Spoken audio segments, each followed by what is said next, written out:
Hi అండి. సంక్రాంతి స్పెషల్గా బూందీ మిఠాయి చేసి చూపించబోతున్నాను. ఇది తప్పకుండా ట్రై చేయవలసిన రెసిపీ. టేస్ట్ కూడా చాలా చాలా బాగుంటుంది.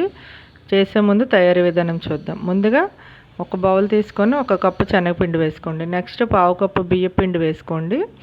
చిటికెడు సాల్ట్ వేసుకోండి. ఎక్కువగా వేయమకండి. కొద్దిగా వంట సోడా వేసుకోవాలి. బూందీ కరెక్ట్గా రావాలంటే వంట సోడా ఖచ్చితంగా వేసుకోవాలి. కొద్దిగా వాటర్ వేసుకుంటూ ఎక్కడ ఉండలు లేకుండా కలుపుకోవాలన్నమాట.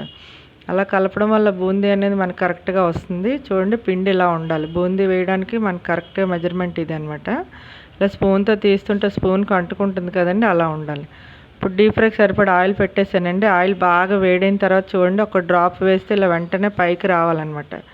అలా వస్తే మనం కలుపుకున్న పిండి కరెక్ట్గా ఉన్నట్టు. ఇప్పుడు ఇలా జాలిగరిటె ఒకటి తీసుకొని పిండి వేసుకుంటూ ఉండాలి. మనం వేసే ప్రతిసారి పిండి కలుపుతుంటూ వేసుకోవాలండి. ఎందుకంటే అడుగున మనకి ఉండల్లా కట్టేస్తుంది అనమాట.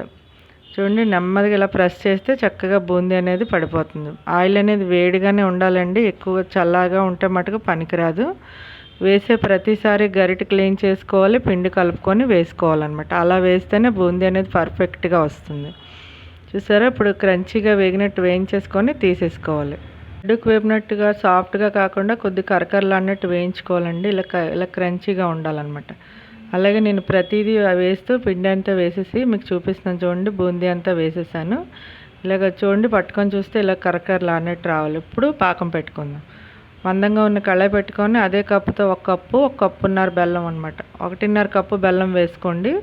కొద్దిగా వాటర్ వేసుకోండి. ఎక్కువ వాటర్ వేస్తే టైం అనేది పట్టేస్తుంది.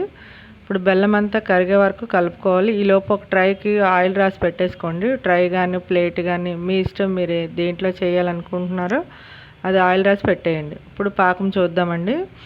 పాకం దగ్గరుండి చూసుకోవాలి, లేదంటే పాకం అనేది మాడిపోయిందంటే మనకు కరెక్ట్గా రాదనమాట. ఇప్పుడు కొద్దిగా యాలకుల పొడి వేసుకోవాలి. మంచి ఫ్లేవర్ గురించి యాలకుల పొడి వేసుకోండి. సరే, బాగా కలుపుకోవాలి. పాకం వచ్చిందో లేదో చూద్దామండి. పాకం మరుగుతున్నప్పుడు మంచి స్మెల్ వస్తుంది, కలర్ కూడా చేంజ్ అవుతుంది అనమాట. ఇప్పుడు వేసిన వెంటనే ముద్దలాగా రాదండి. 1-2 సెకండ్లు ఉంచితే మనకి గట్టి పడుతుంది అనమాట. ఇలా పాకం అనేది ఉండలాగా వచ్చి గట్టి పడితేనే మనకి పాకం కరెక్ట్గా వచ్చినట్టు. చూడండి, ఇలా ఉండాలి. మనం ఎలా ఉంచితే అలా వంగాలి. టక్మని సౌండ్ రావాలి మనం ప్లేట్లో వేసేటప్పుడు.